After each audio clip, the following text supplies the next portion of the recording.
Hey everybody, welcome back into yet another fun and exciting pre-calculus class. It's good to have you here today. What we're going to be talking about today is lesson 1.2 in your books. That's basic trigonometry. This is found on page number 4. Let's talk about a little bit about what is trigonometry. I'm sure you've heard that word before. Maybe some of you are scared about that word. It's kind of a big word, but it's really not that big of a deal. So we need to talk about it in order to understand it, and then once we understand it, we can then learn about it. So look in your book on page 4. If you look down here on the screen, I have written down that trigonometry is basically just another way to say triangle measurement.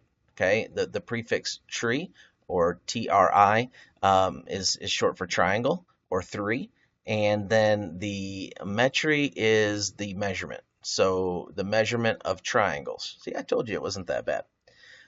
You probably had some level of trigonometry in the past, whether it was in 8th grade, where you just kind of learned some basics, or Algebra 2, where you maybe got a little bit more in-depth into it. So let's kind of review some of those things so we can make sure that we understand what's going on. So I have a right triangle down here that you can see. Every time the right triangle, this little thing right here, it's a little kind of this little box, is going to signify, it's going to tell you that that is indeed a right triangle. When it has this little box right here, you know that that is a right triangle. So we have a right triangle. We always call the right angle C. That's always side C, or angle C, excuse me. Either one of the other angles can be A and B. It doesn't matter. We'll call this one on top of this one A and this one B, but it doesn't matter which one you call A and which one you call B. The only one that really matters here is the angle C is the right angle. Now, the sides are always labeled with the one that's across from the angle, and it corresponds with the angle. So the ones that's across from C, we're going to call little c. The one that's across from B, we're going to call that little b. And then the one that's across from A, we're going to call that little a. Okay? And so that's something good to remember as you're going through trigonometry, because you'll get very confused if you try to call those different sides differently based on the angles that they correspond with or that they're opposite to. All right, so the next thing down here is this little letter right there. This little letter is a Greek letter, and it is called theta. The theta is used to represent angles in math. So maybe you've seen this before. So in this one, instead of a B here, we might call this one theta. Why would we call that one theta? Well, we'd call that one theta if that's the one we're referencing, if that's the one that we're talking about, okay? So you may have heard it called the reference angle, okay? Here in trigonometry, we're going to refer to it as your theta angle.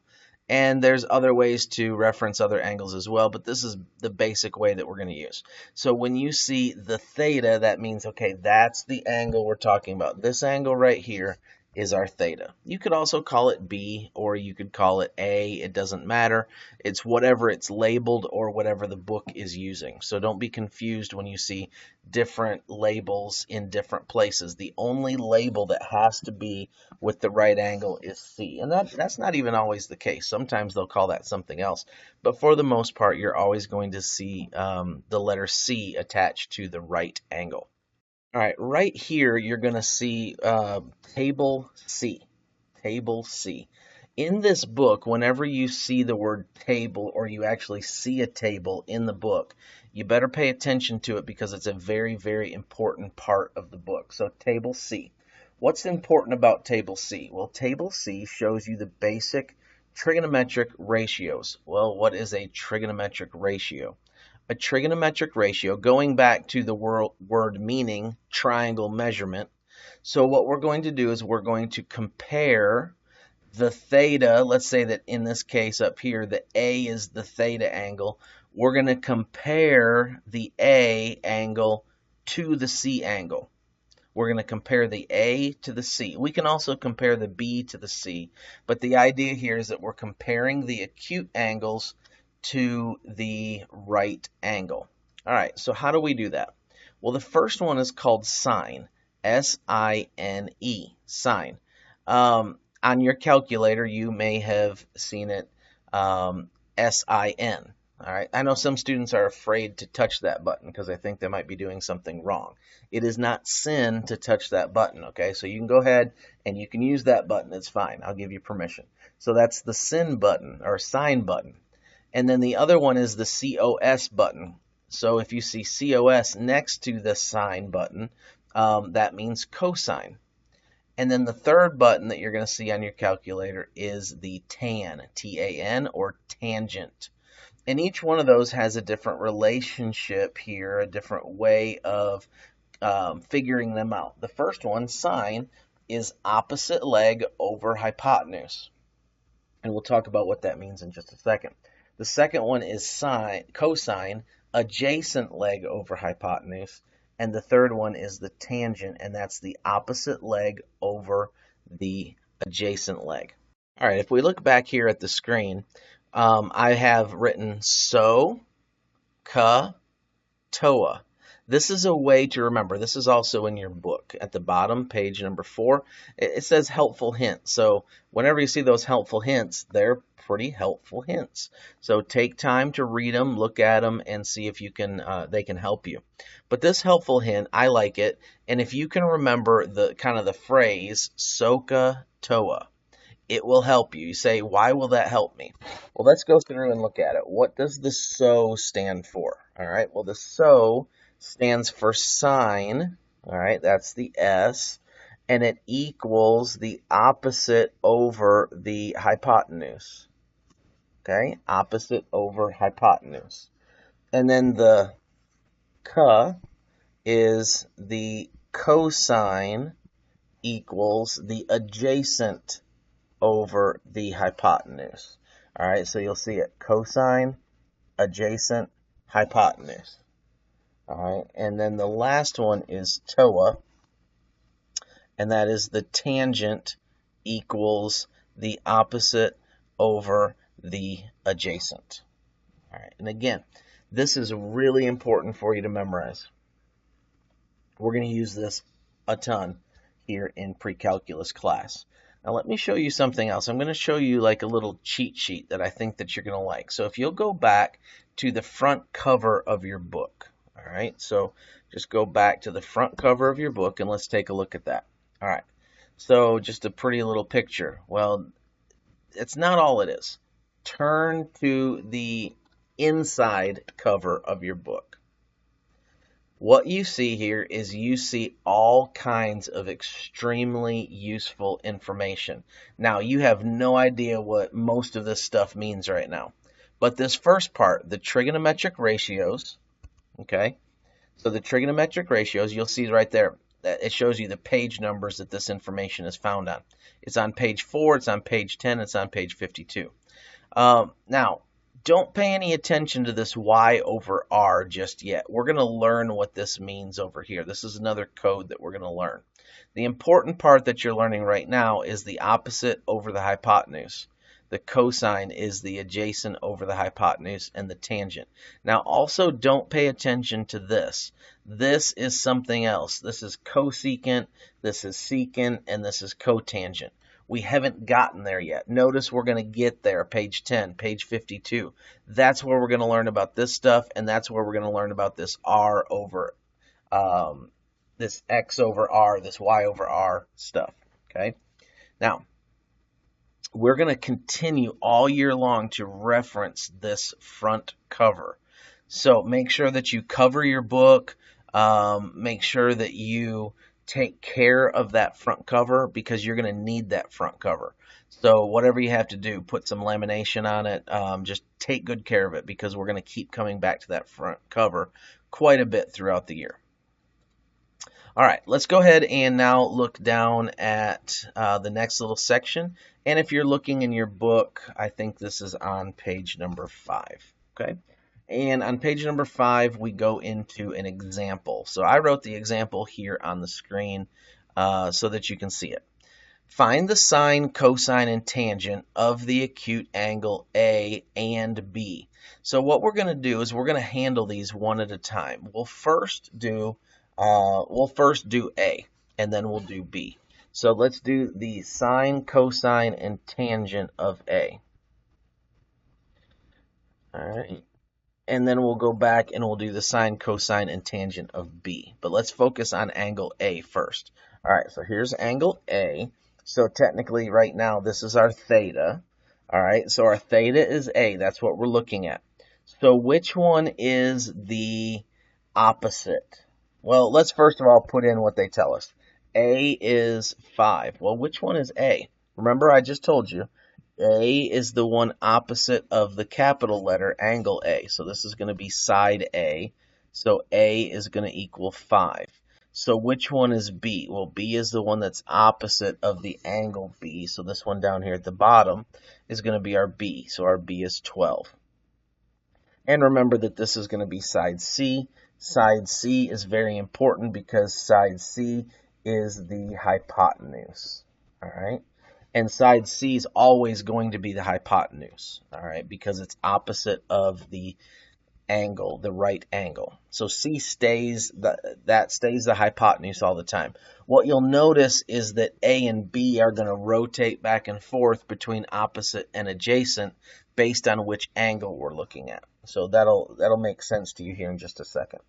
So let's look at, we're looking at A right now. This is our theta. This is our reference angle because it told us that it wants us to find the sine, cosine, tangent of A.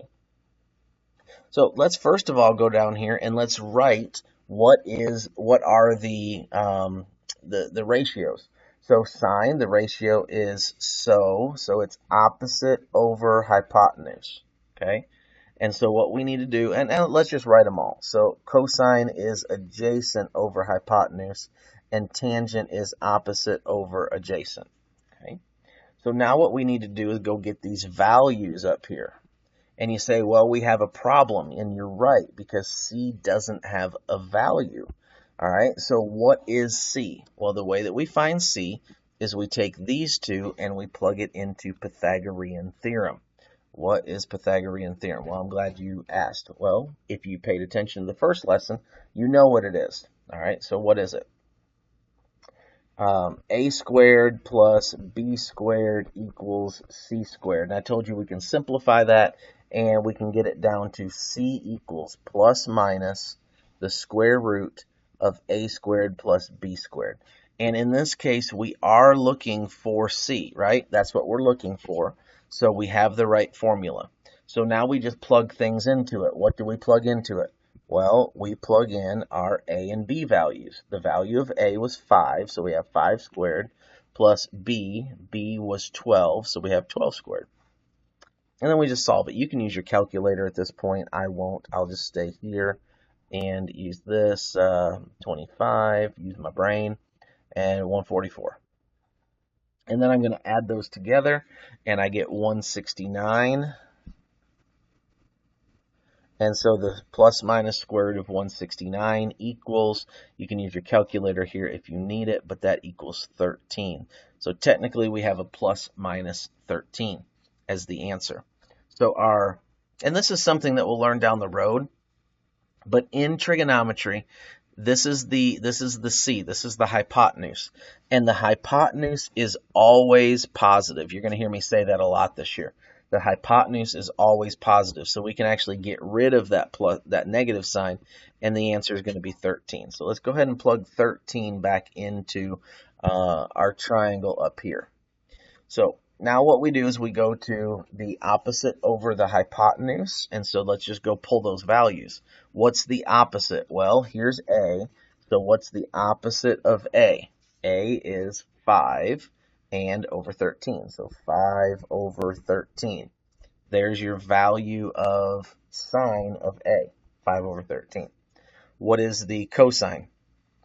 Well, now we have the adjacent. What does adjacent mean? Adjacent means that it touches. So here's our angle. It's this one. It's the one that's touching our angle. So we're going to have 12 over 13. That one equals 12 over 13.